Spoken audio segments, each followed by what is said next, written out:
Thank you for joining us again. This is still Sunrise, and we begin the program in earnest now. And we're going to be looking at the Nigerian food situation after the floods that have ravaged the country. The Federal Ministry of Agriculture sent directives to all state directors of agriculture to take inventory of all farmers affected by the flood ravaging parts of the country, with a view to helping them with farm inputs for the dry season farming. It's my pleasure to welcome the Minister of Agriculture and Rural Development, Dr. Akinwunmi Adesinsa, who will be speaking to us from Abuja. Good morning, Honorable Minister. Good morning, how are you? Very well. Hope everything is good with you. Yeah, good to be with you well.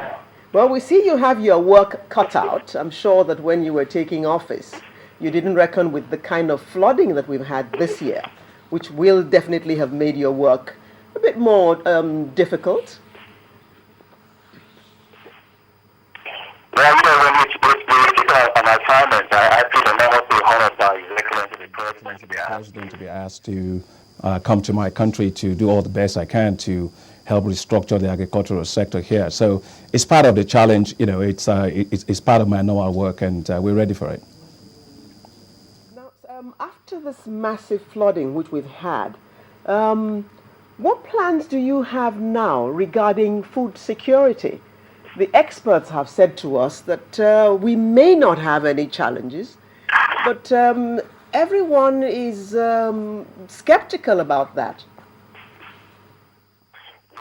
Well, first and foremost, let me say that we ought to actually ask the question on the counterfactual. In other words, what would have happened if this administration had not taken agriculture seriously as we have? At the start of the administration, Mr. President was very clear that we were going to add to the domestic food supply 20 million metric tons of food by 2015. This year alone, we did a massive effort in distributing seeds and fertilizers, in particular the improved seed and fertilizers for free for farmers, whether it was for rice, whether it was for maize. This year we distributed 30 million stem cuttings of cassava and a lot of fertilizers, and we reached over 1.3 million farmers with these inputs. Now, because Mr. President actually had that vision that we should go ahead and do this, that is why we were able to add, by our estimate, 8.1 million metric tons to our domestic food supply. So in other words, if we hadn't done that, we won't be talking about this today. So what we experienced here in Nigeria is about the question of flood. But we're not the only one affected by flood. My heart breaks when I see kids in the camps that don't have food, farmers whose farmlands have been affected and therefore lost their crops. So, we are on top of this. The president is on top of it. He has visited all the affected areas. The president has shown remarkable leadership here and also responsiveness. Released 17.5 billion naira for the state governments to be able to deal with the immediate issues. That is, those that are affected by the displacement, issues of housing, issue of sanitation, issue of health, in particular for women and children. So that's the first line of response. But when it comes to the issue of what you say the experts were saying, let me be very, very clear about something. Nigeria doesn't have a food crisis. Nigeria is not in famine. We have a shock in the food supply. What we did immediately the flood situation started is I brought in the International Water Management Institute, which is the world's #1 leading center for dealing with issues of flood. And we wanted to very quickly estimate how much area is covered, inundated, how much is flooded, how much is inundated, and by how soon will those the water actually recede. When you deal with issues like this, you must have data. What you read in the media is not data.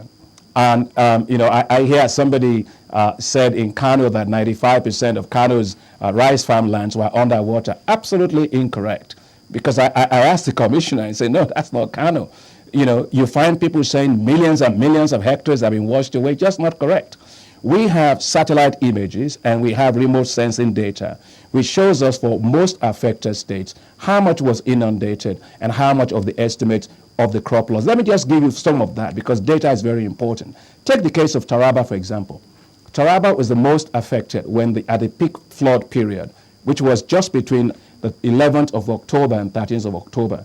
Okay, a total amount of 341,900 hectares was actually inundated. But that doesn't mean that that's the whole amount of area that is actually experiencing crop loss. At that period, based on the vegetation data we have, the amount that is actually could have potentially experienced crop loss was probably about 100,000 hectares. If you take, for example, the case of Anambra, the amount of inundation probably at the peak period was about 118,000 hectares. But in terms of actual crop loss, it's about 42,100. So you get the point. There's a big divergence between, say, masses of water and how much is actually affected. So I just want to be very clear that we don't have a food crisis. We have areas that are affected. Yes, our heart goes to those that are affected. We are working very hard. Mr. President has approved for me to proceed with a national flood recovery food production plan. That plan, Mr. President approved it, is for 9.7 billion naira. And the plan has 4 components. First is try to actually address the problems of those that are immediately affected, that are displaced in the camps. So we will be releasing 42,000 metric tons of food out of our own strategic grain reserve for those that are immediately affected. And in particular, these are women and children. So it's not just about providing the food, it's got to go to those that actually need it the most. Those are women and children. That we are going to do. Secondly is for the farmers that have lost their seed and fertilizer equipment and so on. And that must be a tragedy for any farmer who depends on agriculture to have lost that. And so what we're doing is we are going to provide those farmers with improved seed, with fertilizers and implements they need to quickly get back into farming as soon as the flood water has receded. Then when you take a look at some of the states that are affected, it is not the whole state that's affected.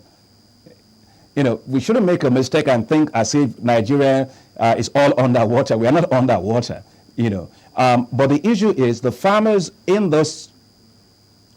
Sorry, can I just finish that point? Let me finish that point. That point is that in states that are not affected by flood, but in areas that are not affected, we are also going to provide farmers with improved seed and fertilizers, as well as other parts of the country. We're going to double up on improved seed and fertilizers so that we are going to be able to mitigate the impact on the flood on our food supply. So we have a very robust plan. Now, it's good that you've got a very robust plan, but some people who are also in the industry, who are farmers, they are saying there is absolutely no way that we can have 15, 16, 17 states of Nigeria having serious flood issue, and yet we say that these states where their farmland have been inundated, to use your words, if you have the states like that, the food supply, in the first instance, the farm is destroyed as a result of this flood. And then in the second instance, you now have a situation where the process of recovery from what they have experienced, and the water is not completely receded yet. We look at Delta State, for example, we look at Edo State and other states that's being like that. It's going to take a while before they start being able to go back to proper farming. How can we say that this will not impact on food supply?